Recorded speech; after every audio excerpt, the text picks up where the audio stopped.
Je m'appelle Essondon Yannick, je suis nazérien et je suis étudiant en licence marketing et développement commercial à Hydract à Nantes. Donc je fais les allers-retours tous les jours. Et après je suis aussi professeur de danse hip-hop et j'ai une troupe de danse qui fait des spectacles hommage à Michael Jackson, d'où mon nom Yannick Jackson. C'est une troupe qui a été créée en mars 2013 je crois, suite à une audition qui a été organisée en partenariat avec le Conservatoire de danse et de musique de Saint-Nazaire.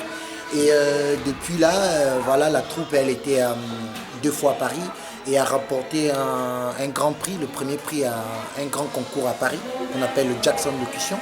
Et on a intervenu aussi un peu dans les quartiers, à la Bouletterie, à la Chenère, un peu la fête de la musique à plusieurs reprises, le festival Bouge, le Street Session également. Et on a organisé en mars dernier un grand spectacle hommage à Michael Jackson au Théâtre Jamba où on a fait salle pleine et on a refoulé environ une centaine de personnes. Et du coup, voilà, on s'entraîne à la salle de l'Immaculée. Donc grâce à l'aide de la mairie également qui nous permet d'avoir des salles adéquates et aussi avoir des subventions justement pour aller à Paris, faire des clips et puis participer à des concours. Donc, alors Saint-Nazaire, quand on a 15 à 25 ans, c'est une grosse tranche d'âge, hein. Vous avez 23 ans, vous êtes plutôt un adulte accompli. Hein. Quels sont les plus, alors on en a vu un peu là dans ce que vous m'avez dit, mais quelles sont aussi les limites et les moins, est-ce qu'il faudrait un peu travailler? Bon, moi je vais plutôt parler dans l'épanouissement de la jeunesse et aussi du développement de l'estime de soi des jeunes.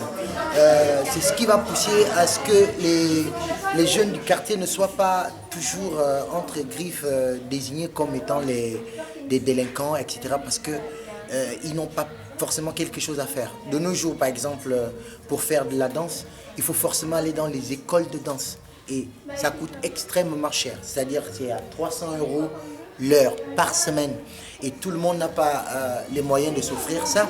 Et du coup, à l'aide des maisons de quartier ou avoir un lieu pour la jeunesse pour s'exprimer en matière rap, en matière danse, mais pour que ça soit plus organisé, que ça soit pas de danse de rue forcément, et que ça soit, voilà, que ce soit du hip-hop, que ce soit du rap, que ce soit en danse, mais que ça soit plus structuré avec un lieu et avec des gens justement qui sont là pour encadrer la discipline. Ça va permettre que les enfants ne soient pas abandonnés à eux-mêmes dans les rues et faire n'importe quoi. En fait. Un conseil nazérien de la jeunesse demain, ça pourrait ressembler à quoi? Premièrement, déjà d'avoir plus de représentants au niveau, c'est-à-dire que plus de représentants jeunes au niveau de la mairie, au niveau des conseillers, c'est-à-dire que des jeunes qui auront la possibilité justement d'avoir des assises dans les réunions à la mairie pour des organisations de projets. Quel type de projet par exemple? Plusieurs projets comme des sorties, des jeunes par exemple à l'extérieur, etc.